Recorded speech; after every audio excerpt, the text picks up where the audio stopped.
Hey everybody, Derek here to bring another video for The Walking Dead countdown to the start of Season 6. And what I'm going to be doing in this video is going over a casting call that was sent out very recently for a new cast member. It's going to be like a guest star recurring role in Season 6 with a potential option to return in Season 7. And I think that once you hear this description of the character and my prediction for who it's going to be, I think it's definitely going to point to a very great direction for Walking Dead. Just in case you guys are not caught up with the comics or with the Walking Dead TV show, this video will contain spoilers. Okay, so here's what the casting call said. It is for a character named Rich. Well, one of the things that we know about the Walking Dead casting calls is they have a habit of going and using aliases, so that way they don't reveal who the character is going to be. But they want somebody named Rich. They'll be in their late 50s or early 60s, so a little bit of an older character. And he is described as narcissistic, egotistical, quick to braggadocio, and anger. That was the exact quoting. His own skin is his principal concern. He feeds off the superiority of being in control, but plays it off with senator-like charm. Vibrant and has a charisma of a car salesman. Whoa. I mean, a lot of various different adjectives and basically a lot of different descriptions to describe who this character is. If you are a fan of the comic book, then you may know who exactly I am talking about. And I will show you a picture of who I think it's going to be in just a moment. But, looking at this, when you think of somebody who is narcissistic or egotistical, they're very, selfish and absorbed with their own person. They have an excessive interest in themselves. They're very self-centered. And, that's something that we see in various different characters, generally villains. I think that the governor had a very high opinion of himself, and our new villain that may be coming either in Season 6, maybe not till Season 7, Negan, maybe even as a bigger one. But in regards to this character, this is a character that was introduced in the comic books in Volume 16. And he definitely plays a very interesting role in the show. And in the comics, and hopefully in the show, that they do adapt him in a very similar way. And if you'll get ready, I am going to show you the picture and tell you who I think this character is. And if you're looking at your screen, you should be seeing a photo of a man. This is a man named Gregory. And in the comics, Gregory is a comic book character, as I said, who is the leader of another community, which is called the Hilltop. Basically, after the events of No Way Out, Volume 14, and we have some events in Volume 15 that deal with just the community. Volume 16, we get introduced to a different character named Jesus Monroe, Paul Jesus Monroe, who tells Rick and the group that he is from a place called the Hilltop. And it's a little bit of a distance away. I mean, I think it takes them about a night to get there. Granted, that's because they may have left a little late. But, Rick wants to check out the place. And it really is, a very nice community. It has a wall around it. And most of the people live in motorhomes, like a trailer or something. And there is this bigger house. I think it used to be like a hotel or a mansion or something, where some people live in there as well. And it's a very, very, looks like a nice community. But of course, they are at the mercy of not only Gregory, but of Negan and the Saviors, which they come to learn. Rick's group comes to learn that when they enter the community. But more about Gregory. Exactly this description is point blank. Gregory. Gregory is the self-proclaimed leader of the Hilltop community. Nobody really necessarily elected him, but he really is the kind of person who, steps in there. He's very vocal. He always has something to say. He always has input, and he, does think a lot of himself. He likes to think of himself as this big, brave, awesome leader who makes everybody happy and keeps everybody safe. But most people can, in a sense, kind of see through him. They realize that he's not necessarily the best person for the job, but there's nobody else. That's kind of like the attitude that the Hilltop has, is that, well, Gregory is kind of, just this figurehead, but there's nobody else that can really step into his shoes, so we just let him lead. That's their idea. And Gregory likes that. He enjoys thinking of himself as this very powerful person who, has created this community, whereas he really doesn't lift a finger. He basically just sits around, he dictates things, tells people what to do. He is a little bit of, unfortunately, he's a little bit of a chauvinist. He does hit on various women in the community.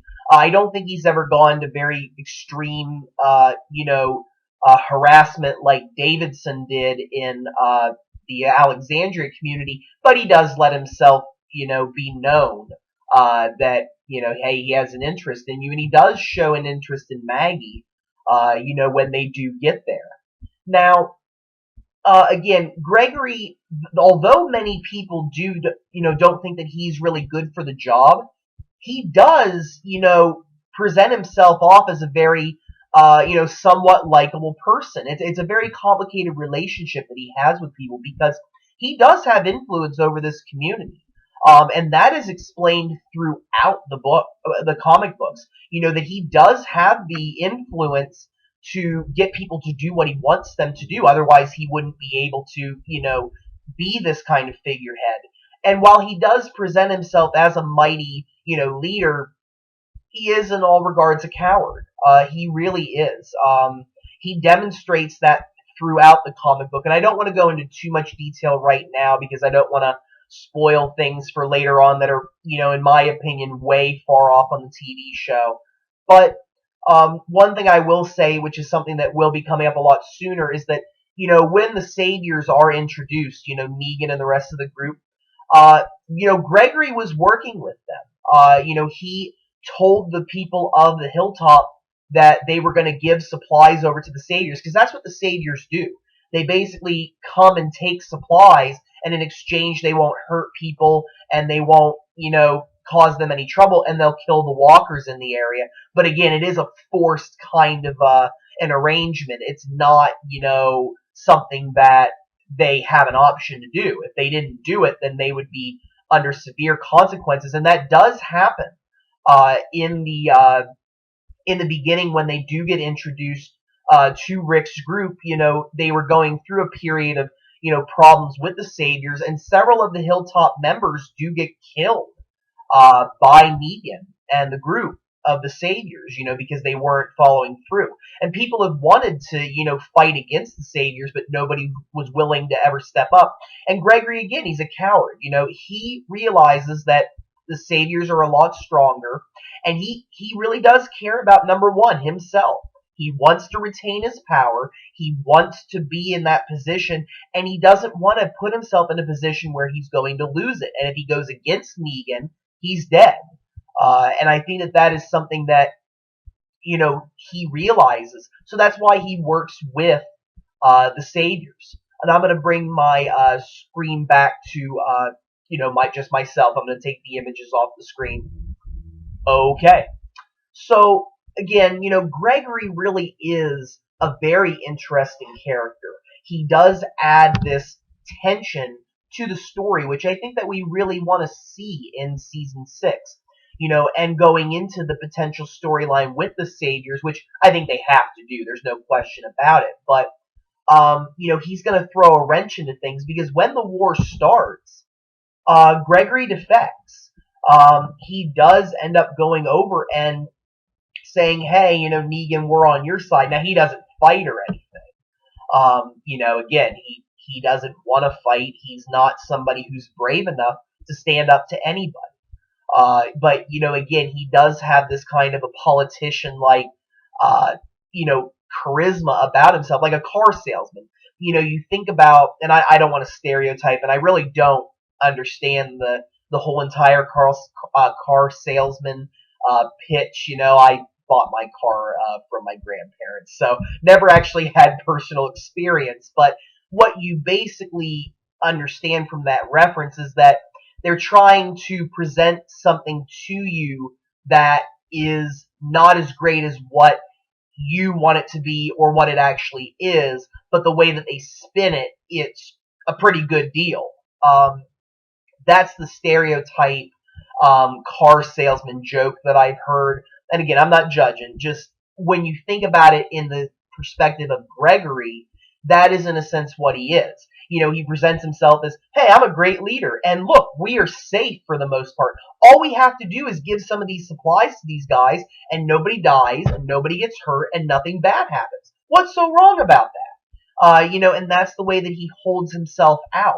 And I think that we are going to see a little bit of a conflict between Rick and Gregory. I mean, over the way that they deal with this problem. I mean, I don't think that Rick is the kind of person that's going to lay down right away and say, hey, all right, Negan, yeah, we're cool. They don't want to be messed with.